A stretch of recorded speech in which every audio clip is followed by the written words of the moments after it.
The key to success is to focus on goal not on obstacles.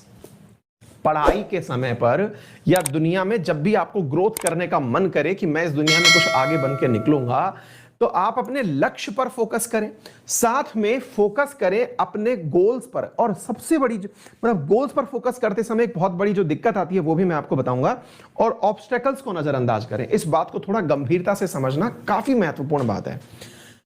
Focus on goals not on obstacles, क्या meaning है पता है आप लोगों को? सबसे बड़ी मुसीबत यह है हमें यही नहीं पता गोल क्या होते हैं। हम लोग मानते हैं कि गोल हमारा एक अल्टीमेट होता है। अल्टीमेट मतलब जो एंड में हमने सेट कर रखा है वो गोल होता है।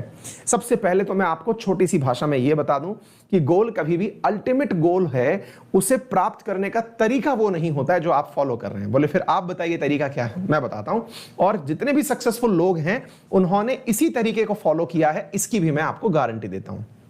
जैसे आप में से बहुत सारे लोगों ने कभी ना कभी यात्राएं की होंगी।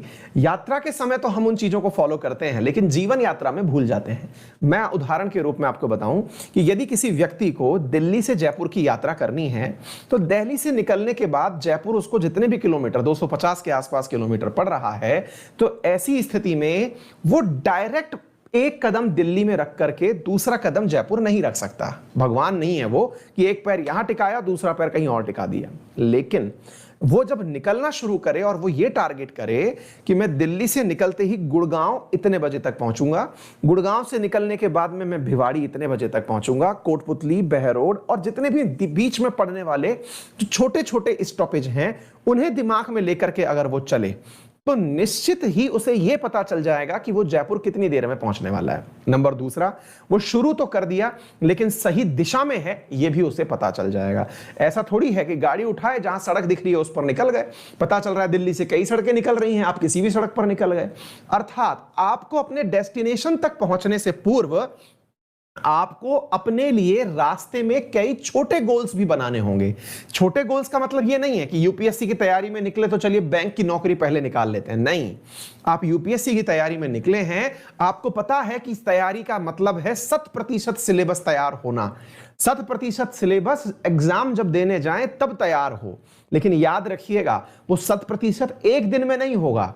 आपको मंथली गोल्स बनाने होंगे, वीकली गोल बनाने होंगे, डेली गोल बनाने होंगे, ताकि आपको पता रहे कि आप रास्ते से नहीं भटके हैं। आप जैसे रास्ते में चलते हुए साइन बोर्ड्स देखते हैं कि यह रास्ता जयपुर की तरफ जा रहा है, यह रास्ता दिल्ली की तरफ जा रहा है, साइन बोर्ड आपको दिशा देता है। ऐसे ही पढ़ाई में साइन बोर्ड सिलेबस होता है, वो आपको पूरी दिशा देता है कि ये सिलेबस के दाएं बाएं तो नहीं चल रहे हैं। जैसे आपने नोटिस किया होगा, हम आपको जब क्वेश्चंस कराते हैं उसमें बकायदा रेफरेंस देते हैं कि ये क्वेश्चन इस सिलेबस के हिसाब से लिया जा रहा है। मतलब आपको पूरे सवालों में बताया जाता है कि ये सिलेबस में लिखा हुआ है। एग्जैक्टली ऐसे ही आप जब पढ़ें तो पढ़ने से मतलब ये नहीं कुछ भी रोचक लग रहा है तो पढ़ लिए। यूट्यूब पर इतना ज्ञान है कि आप कई जन्म लेंगे तो भी खत्म नहीं होगा, इतना ज्ञान यूट्यूब पर पड़ा हुआ है। इसका मतलब आपको बहुत सिलेक्टेड होकर के चलना है और यह ध्यान रखते हुए कि मेरी दिशा क्या है। और दिशा को सही बात बताने के लिए सिलेबस सबसे महत्वपूर्ण है, गोल सबसे छोटे जरूरी है। गोल को जितना हो सके सब छोटे छोटे टुकड़ों में तोड़ते लाइए। वो तो हुए गोल, आपका मंथली गोल हो, वीकली गोल हो, डेली गोल हो, उससे आप दिशा निर्धारित करिए। दूसरी बात, ऑब्स्टेकल्स के ऊपर भी जल्दी से खत्म कर देते हैं।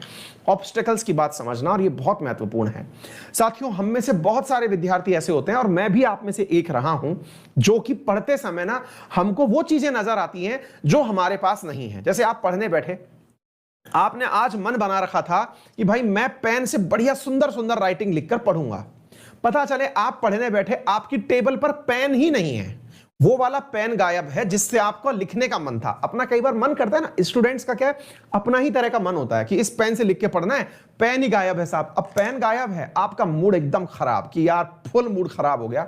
और वो ऐसा खराब होता है कि हम पूरा टाइम जो है ना वो या तो इसकी सर्चिंग में निकाल देते हैं या इसको लेने चले जाते हैं, दिशा से भटक जाते हैं। ऐसे ही आप पढ़ने बैठे, आज मैं बहुत बढ़िया वाला पढ़ूंगा, और अचानक पता चला कि भाई साहब बढ़िया वाला पढ़ने के लिए आपने बत्ती वत्ती जलाई, पंखा वंखा चलाया, शानदार तरीके से बैठे थे, आप कुर्सी पे बैठे, इतनी देर में लाइट चली गई। ओ माय गॉड, जैसे ही लाइट गई अचानक फीलिंग है, अरे यार ये भाई साहब किस्मत ही नहीं है कि मैं पढ़ूं। क्यों भाई, लाइट को पता है क्या कि साहब बैठ के पढ़ने वाले हैं? बहुत सारे दुनिया के काम अटक गए होंगे यार, कई ऑपरेशंस भी हो रहे होंगे इस समय पर, पता नहीं क्या क्या हो रहा होगा।